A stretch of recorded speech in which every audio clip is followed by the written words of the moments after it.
friends, welcome to AhiluArts channel. நான் தான் உமா. இந்த வீடியோல நாம டெய்சி ஸ்கொயர் எப்படி பண்றதுன்னு பார்க்க போறோம். சரிங்களா? நான் வந்து இதை ஏன் டெய்சி ஸ்கொயர்னு சொல்றேன்னா நான் வந்து yellow கலரும் white கலரும் யூஸ் பண்றேன். நீங்க வந்து என்ன கலர் வேணாலும் யூஸ் பண்ணலாம். ஃப்ளவர் பிங்க் கலர் யூஸ் பண்ணலாம் இல்ல brown and yellow காம்பினேஷன்ல sunflower மாதிரி பண்ணலாம். எது வேணாலும் பண்ணலாம். இதுல வந்து நீங்க பேபி blanket மட்டும் இல்ல பேக் டாப்ஸ் எது வேணாலும் பண்ணலாம். as long as நீங்க வந்து இந்த ஸ்கொயரை நீங்க எந்த மாதிரி நீங்க அட்டாச் பண்றீங்களோ அதை பொறுத்து நீங்க என்ன வேணாலும் பண்ணலாம். சரிங்களா? இப்போ நான் ஃபர்ஸ்ட் என்ன பண்ணிருக்கேன்னா சாதாரணமா மேஜிக் சர்க்கிள் போட்டு அதுல 12 டபுள் crochet போட்டிருக்கேன். இந்த ரவுண்டு 12 டபுள் crochet போட்டிருக்கேன்.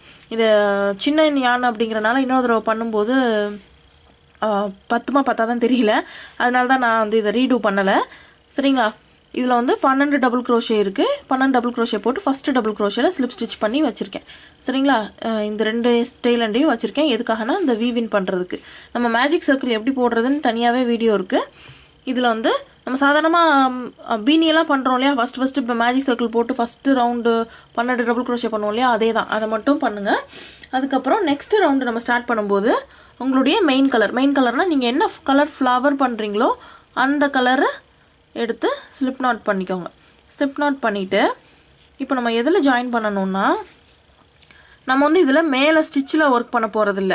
இந்த ரெண்டு டபுள் crochet இருக்கு இல்லீங்களா? ஒவ்வொரு டபுள் crochetக்கு நடுவுல வர்க் பண்ணுவோம். இந்த கேப் இருக்கு இல்லையா?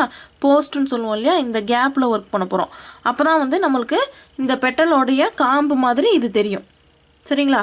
நான் வந்து நீங்க எங்க வேணாலும் ஜாயின் பண்ணலாம். நான் வந்து எதுக்கு இங்க ஜாயின் பண்றேன்னா அப்பதான் இந்த டெயில் எண்ட் வந்து இந்த இதுல முடிஞ்சிரும். சோ இந்த டெயில் எண்ட வந்து நான் இந்த பக்கம் ஜாயின் பண்ண வீவின் பண்றதுக்கு முடியும். இல்லனா ஒரே இடத்துல மூணு டெயில் எண்ட் இருந்து பல்ஜா தெரியும் இல்லையா? அதனால தான். சரிங்களா? சோ இப்போ பாருங்க நான் வந்து இந்த ரெண்டு டபுள் crochetக்கு நடுவுல விட்டு இழுக்கிறேன். 4 செயின் போடுங்க. ஏன்னா நம்ம ட்ரிபிள் crochet போட போறோம் பெட்டல்ஸ்க்கு. சோ 4 செயின் அப்புறம் ட்ரிபிள் crochet 3 ட்ரிபிள் crochet போடுறோம். சோ ரெண்டு தடவை yarn over பண்ணி உள்ள இருந்து எடுத்து இதுல 4 நீங்க ஃபர்ஸ்ட் ரவுண்ட் டபுள் crochet போடும்போது ரொம்ப டைட்டா போடணும்னு அவசியம் இல்லை. ஏன்னா நம்ம இந்த கேப்புக்குள்ள வர்க் பண்றோம் இல்லையா? சோ லூசா இருந்தாலே நல்லா இருக்கும். சரியா? இன்னும் ஒரு ட்ரிபிள் crochet பாருங்க. இப்போ 4 ட்ரிபிள் crochet ஃபர்ஸ்ட்டுக்காக மட்டும் செயின் 4 போட்டிருக்கோம். மற்ற 4 ஒரே இதுலயே 4 ட்ரிபிள் crochet போட்டிருக்கேன்.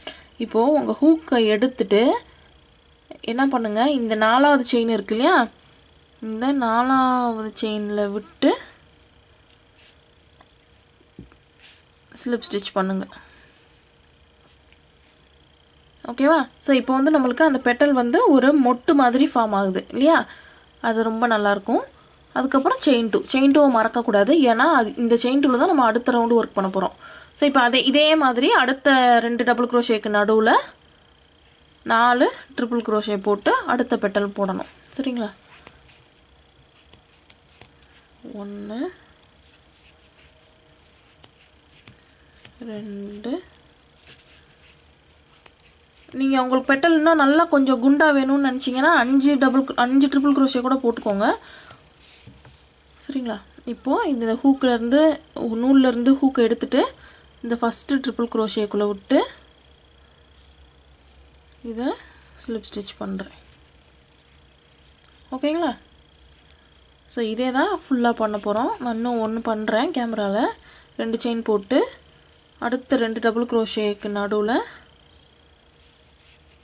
4 ட்ரிபிள் crochet. இப்போ பாத்தீங்கன்னா நம்ம வந்து இந்த டபுள் crochetக்கு நடுவுல வர்க் பண்றனால நமக்கு வந்து என்ன மாதிரி தெரியுது? இந்த காம்புல மொட்டு இருக்கிற மாதிரி தெரியுது இல்லீங்களா?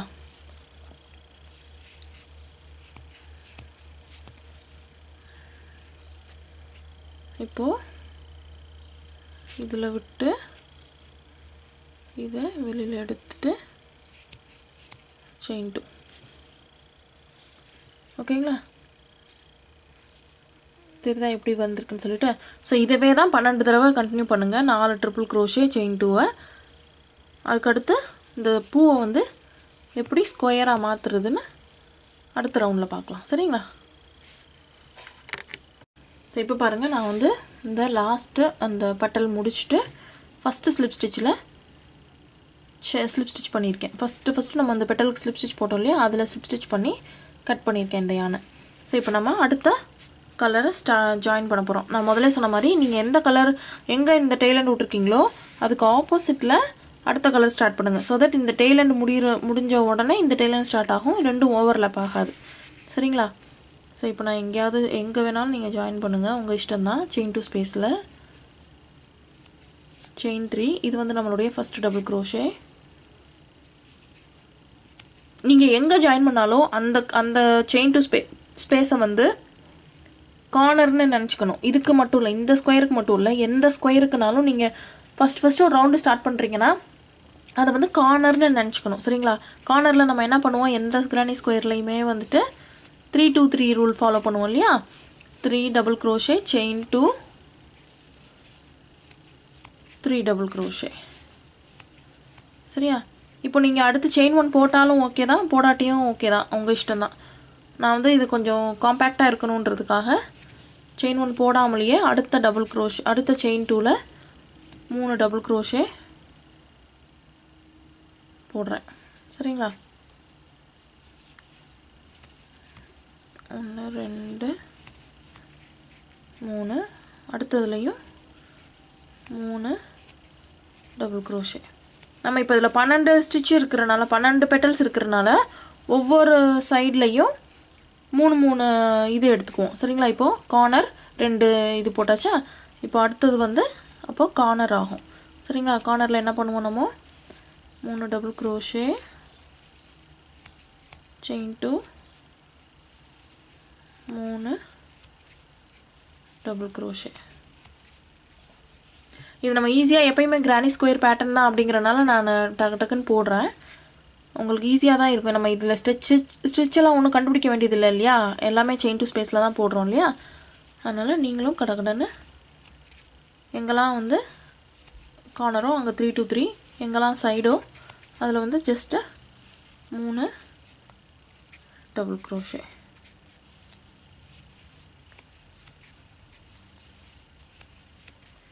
பார்த்தீங்க, இப்போ இதுக்கு உரிய 3 இது வந்துருச்சு. இப்போது அடுத்த கார்னர் போட போகிறோம். 1 2 3 செயின் 2, 1 2 3. இதை வந்து வீவின் பண்ணுறதுக்கு மறக்காதீங்க. சரிங்களா? 1 2 3, அடுத்ததுலையும் 1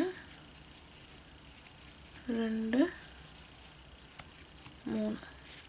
இப்போது இது வந்து நம்மளுடைய ஃபைனல் கார்னர். கரெக்டாக?